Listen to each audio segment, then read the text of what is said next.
Welcome to Summon Key. We usually focus on financial markets, but we wanted to turn our attention to the AI ecosystem because that's where an enormous amount of attention and money is flowing right now, and it has a direct impact on the markets we all watch.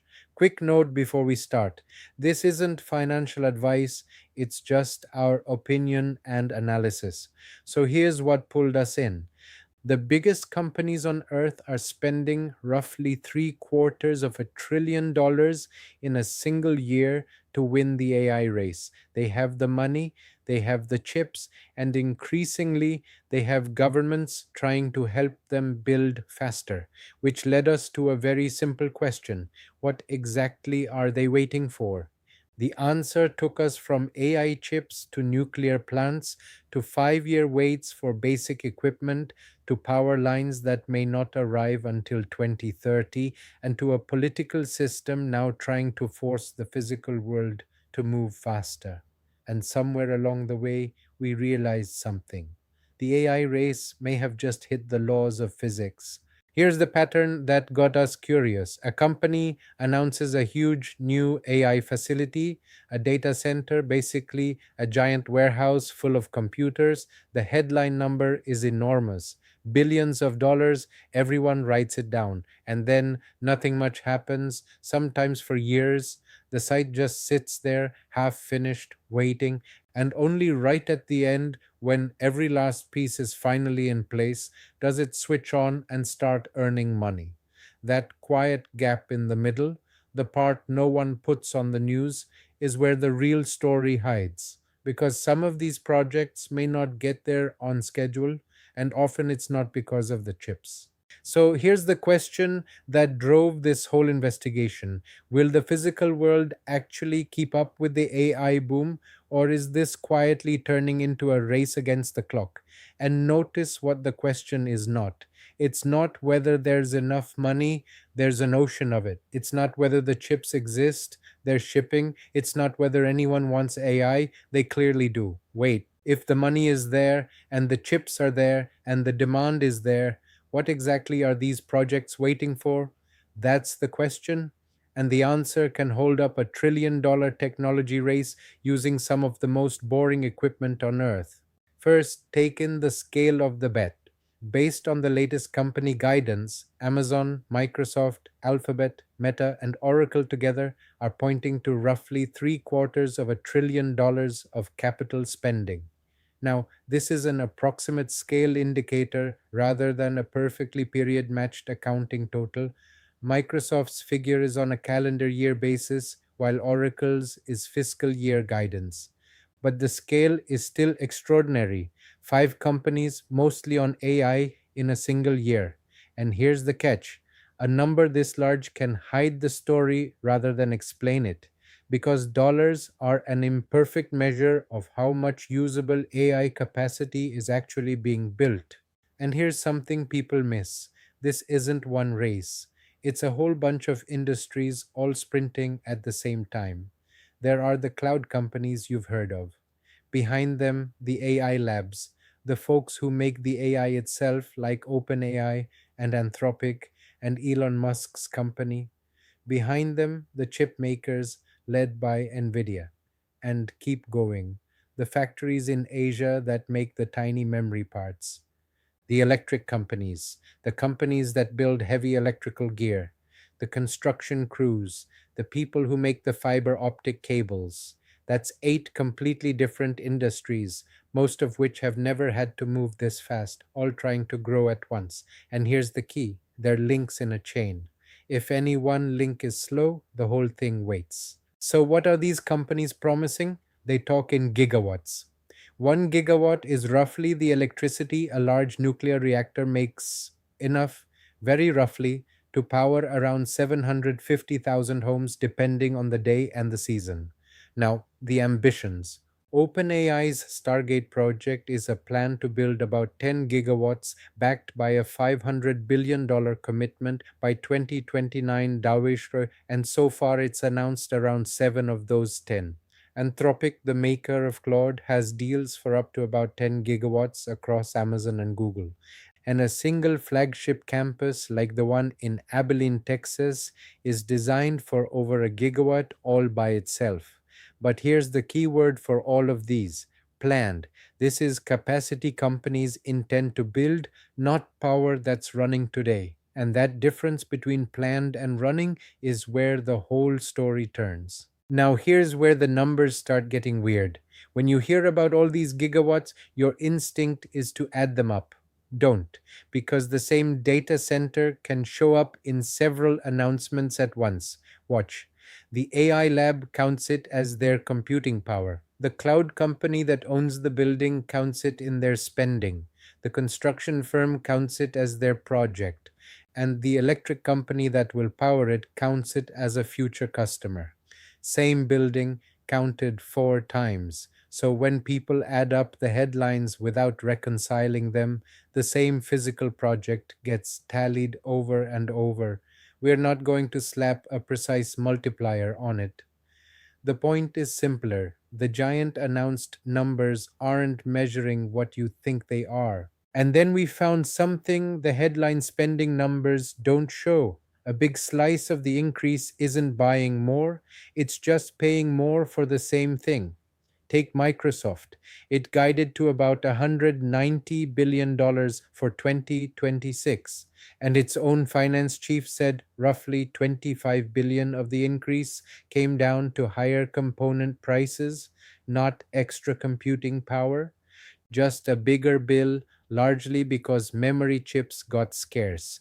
So part of that scary spending line is real growth, and part is simply inflation working its way through the supply chain, which is exactly why you have to stop counting dollars and start following the physical pieces one link at a time. So let's follow one data center from idea to income and watch every piece it needs. First come demand, money, and land.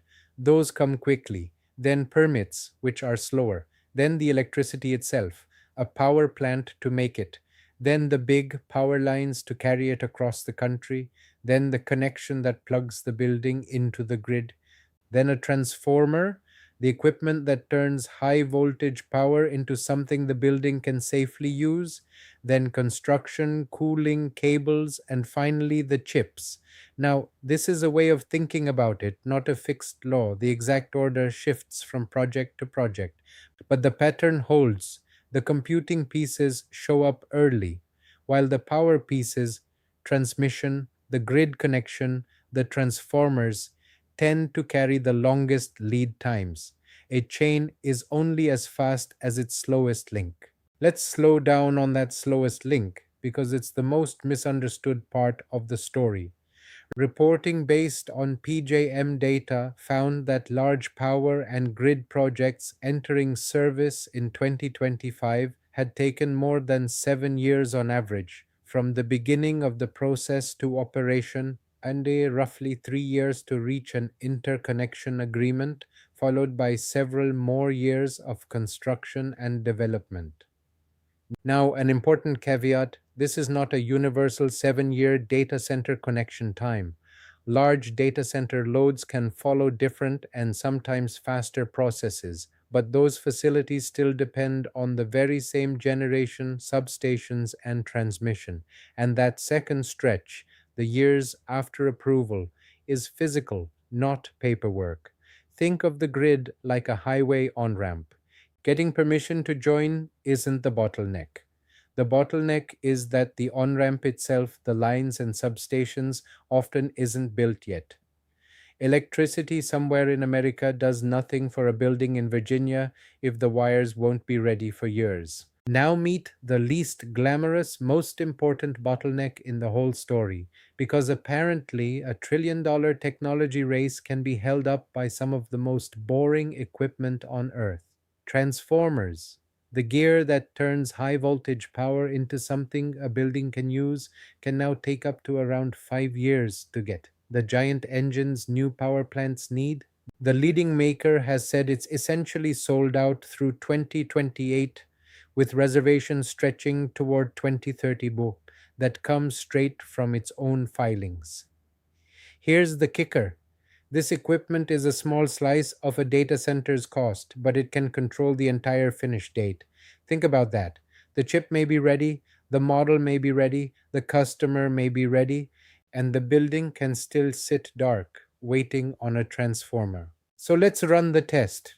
Take every major piece and lay it out on a timeline and look at the typical order they arrive in. Compute capacity can expand faster, though chips, memory, and networking all stay tight.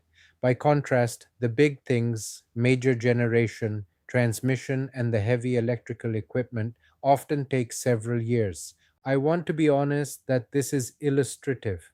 It shows the ordering and the typical lead times, not an exact forecast with precise dates. But the ordering is the point. The stuff that does the computing tends to arrive earlier. The stuff that delivers the power tends to arrive later, sometimes by several years. That gap, drawn out on one timeline, is the synchronization problem in a single picture. Here's the real project that made all of this click for us. It's a nuclear plant in Pennsylvania, the Crane Center, formerly 3 Mile Island Unit 1. A company called Constellation is restarting it with a 20-year deal to sell the power to Microsoft. On paper, it has a lot going for it: a working reactor, that Microsoft deal, a $1 billion federal loan guarantee, strong political support. But this is not a story where everything is done. Key approvals are still pending, including the Federal Nuclear Safety Review, and separately, the grid operator found the transmission upgrades to carry all its power may not be finished until the end of 2030. There's a 2026 regulatory workaround aimed at helping sooner. But here's the honest headline: even in a project with a major customer, federal financial support, and strong political backing, approvals and physical wires still stand between the planned restart and full delivery. If it can happen here, imagine the projects without those advantages. Second strategy: synchronize the system. Instead of waiting, arrange everything to arrive together. Look at the flagship site in Abilene, Texas. Its first buildings switched on back in September 2025, and OpenAI later trained a major model there. Independent satellite analysis suggests roughly 4 of its 8 buildings are now operating, around a third of a gigawatt live, on the way to a planned 1.2. So let's be precise: not fully built yet, a staged ramp, but real and fast. And why does it work when the nuclear plant is stuck? Because it's in Texas, where the grid moves faster, because the power was lined up early, alongside the construction, not after. That's what good sequencing actually looks like. Same race, completely different outcome. Third strategy: work around the system entirely. Elon Musk's AI company near Memphis brought in its own gas generators to power its site directly, skipping the years long grid queue. Fast, but it drew a serious legal challenge. The NAACP and environmental groups allege the company ran around 30 generators without the required air pollution permits. The EPA has said such generators do need permits. I want to be careful here. These are allegations, the case is ongoing, and the Justice Department has actually asked for it to be dismissed. Nothing's been finally decided, so line up the three strategies, wait, and you're gated by approvals, synchronize, and it can work. Work around, and you may hit a courtroom. 3 roads, and every one of them runs into the physical or legal world.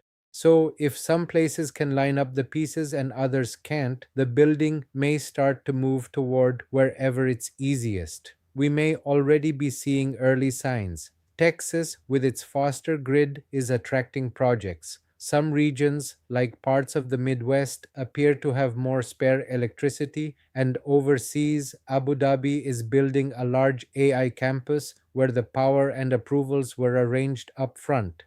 On the other side, the pressured spots are the crowded grids with long waiting lists, the places where power lines lag behind, and towns hitting limits on water or facing local pushback.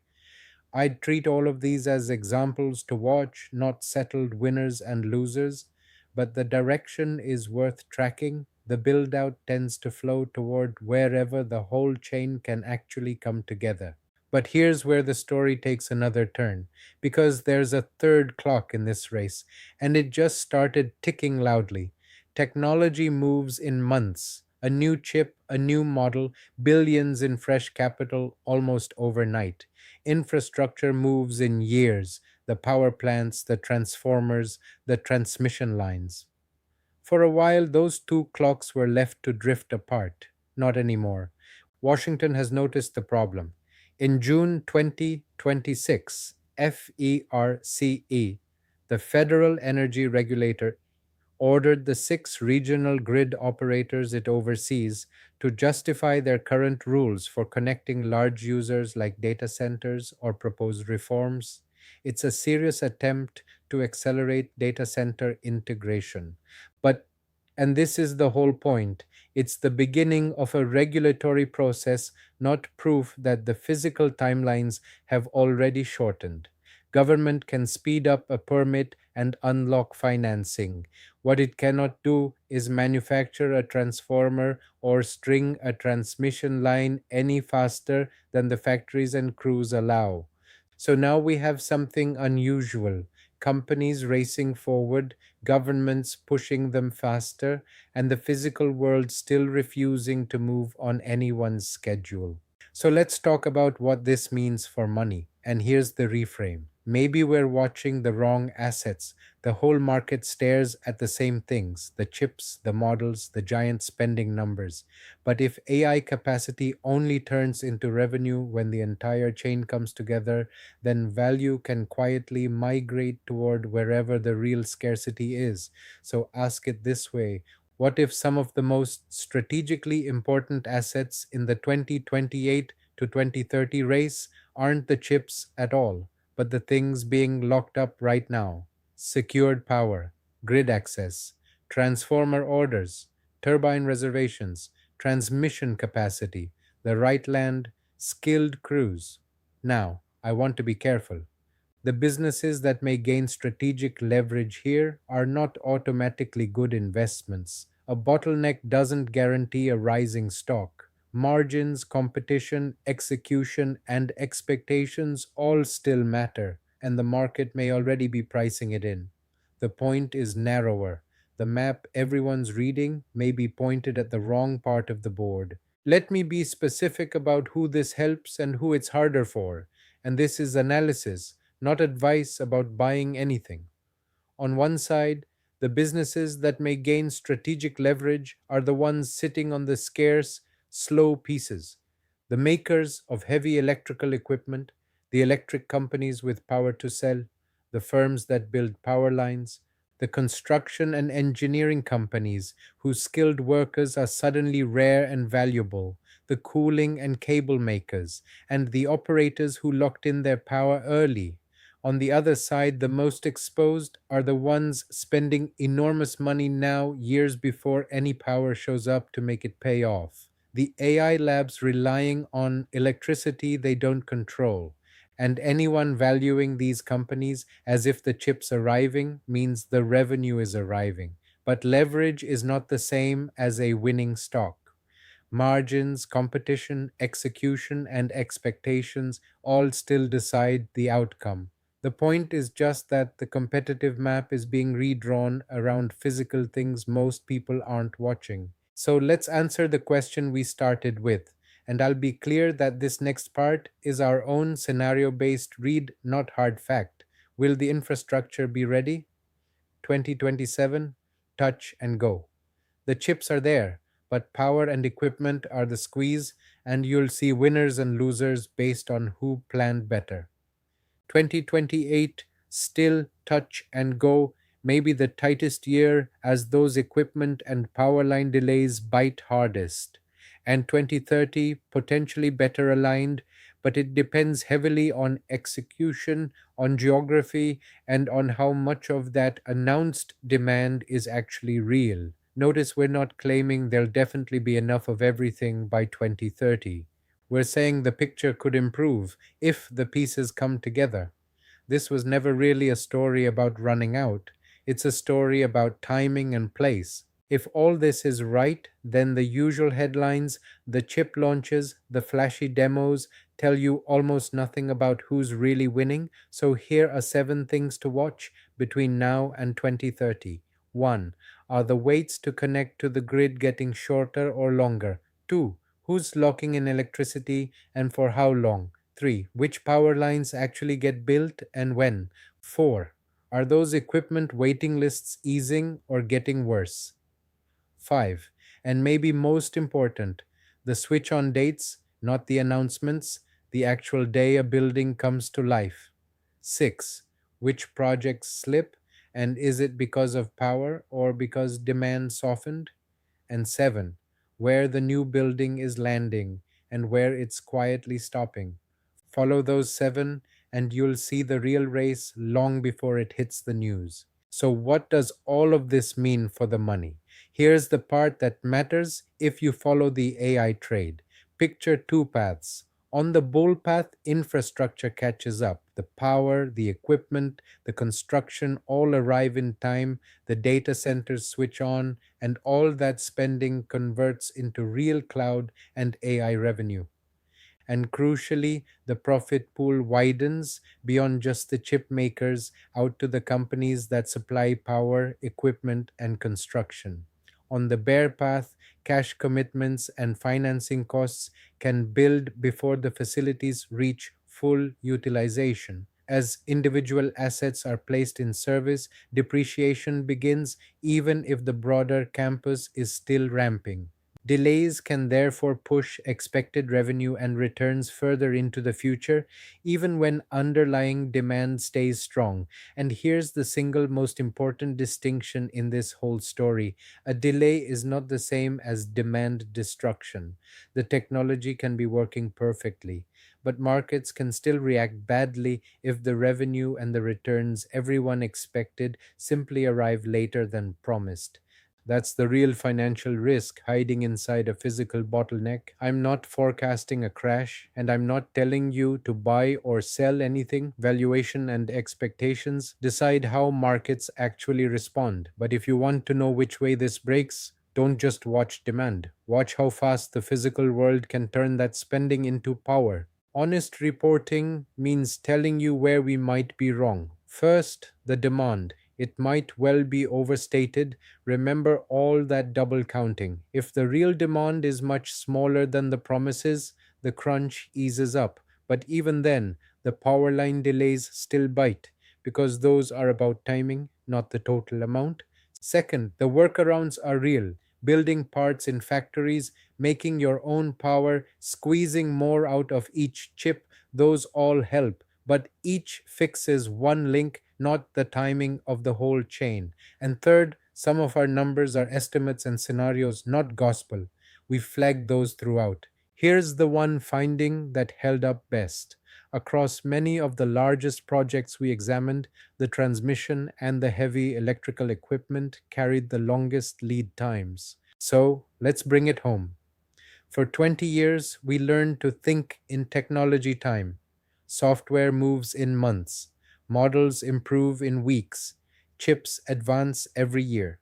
We got used to a world where the answer was always just wait, it'll get faster. But power plants, transmission lines, and factories live in a completely different world. And now governments are trying to drag that world forward to match. Maybe they succeed. Maybe technology finds a way around the bottlenecks. But here's the sharpest way to say it: the biggest risk to the AI trade may not be that the technology fails, it may be that the physical infrastructure arrives later than the revenue expectations. And the biggest upside surprise may be that governments, utilities, and suppliers solve the bottlenecks faster than the market expects. Either way, after following this boom from the chip all the way to the power grid, one thing became clear. The AI race may not be won by whoever moves fastest. It may be won by whoever realized first which things simply cannot be rushed. Capital moves almost instantly. Technology moves in months. Policy can move faster than before. But can any of them move faster than physics?